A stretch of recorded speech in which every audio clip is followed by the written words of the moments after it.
So actually these are not the questions, but still these are the thoughts which I shared earlier. और ये कोई सवाल नहीं है, ये कुछ विचार मेरे मन के ऊपर प्रभाव डाले, उसका हम लोग साझा करेंगे. Yes, I have also shared earlier with this, but some of might know this. और इसके पहले भी मैंने इसके बारे में बोला था. It's about the sins that we commit that has traced us back to the Adam and Eve. और जो पाप हम लोग ने किए हैं वो हमको आदम और हवा के तरफ इशारा करके बताती है. So the thing I want to say is that in Genesis 1, it says that God created heaven and earth, and then he says that he created man in his own image and likeness.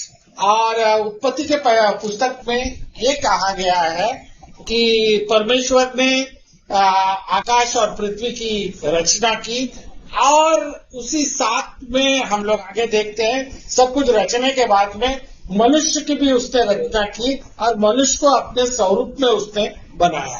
And in after that in Genesis 3 it says that the devil comes along and says, if you eat of the fruit you will become like God.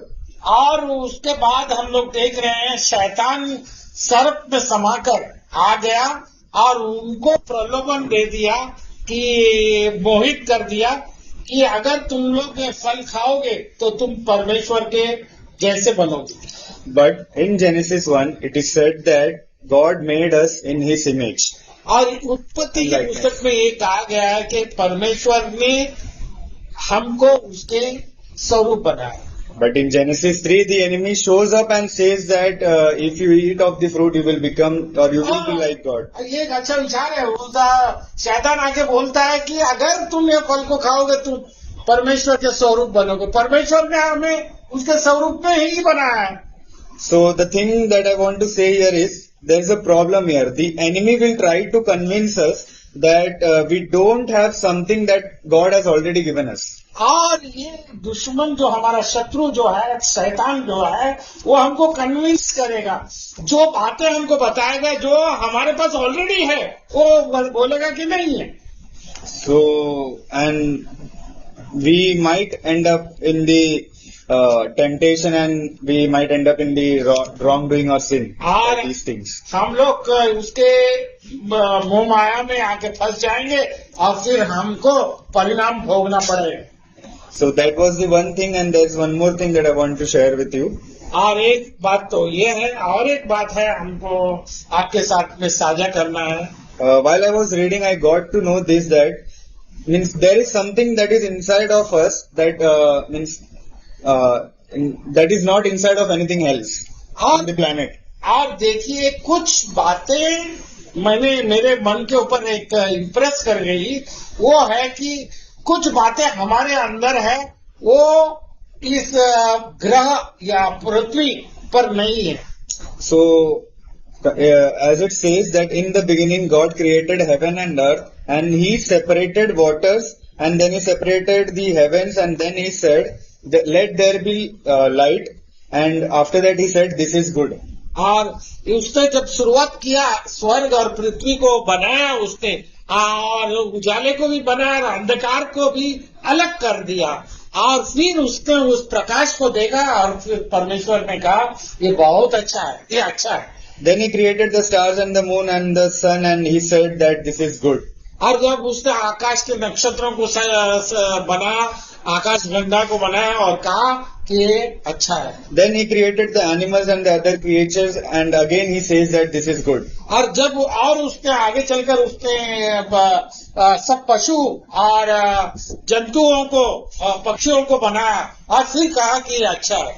Then he gets down to Genesis 1:26. He creates the man.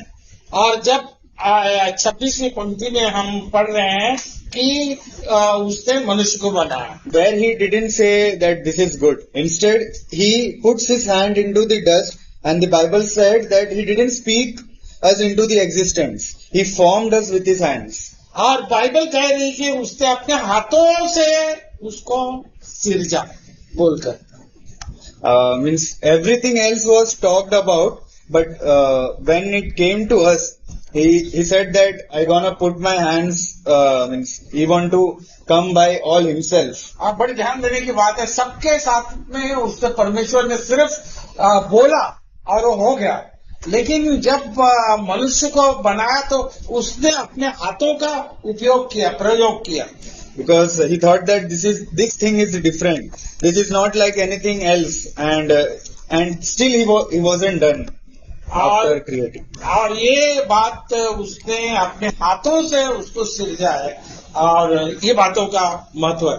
And then it is said that he breathed us into the spirit of life into us. और उसने हमारे अंदर श्वास भी फूंक दी, हमारे नतनों के अंदर जीवन का सांस भी फूंक दिया. Because he didn't breathe, means his breath into the trees or the water, but he breathed into us, which means there's something greatness inside of us. और उसने वो श्वास जो फूका है वो झाड़ में, पेड़ में, पौधों में, जानवरों में नहीं फूका, वो श्वास उसने अपना श्वास हमारे अंदर फूका. बड़ा सुंदर विचार है. कोई और? अरे तुम लोग इतने इंटेलिजेंट लोग हैं.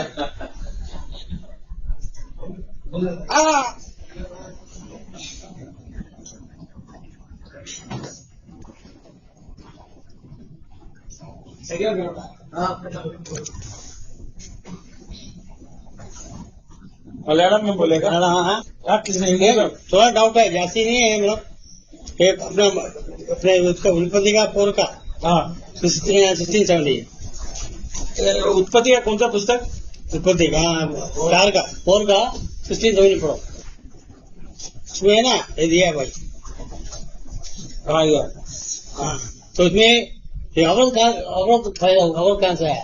हाँ औरत दिया नहीं. हाँ और एक ही है. हाँ अब हाँ. तो बाद में औरत में आया वो, तो दौड़ता मैं बहुत दिन से मैं वो दौड़ करता था. He had a doubt, very much doubt, where the wife for other people came. ये ना, ये इसमें दिया है. केन यहोवा के सम्मुख से निकल गया, नोद नाम देश में जो आदम के पूर्व की ओर रहने लगा. जब केन अपनी पत्नी के पास गया, वो गर्भवती हुआ और हानोक को जन्मी, और केन ने एक नगर बसाया, उस नगर का नाम अपने पुत्र के नाम. So where did Cain get a wife? Because God created Adam and Eve. ये जनरल क्वेश्चन है. ये अभी answer. Thank you, very nice question.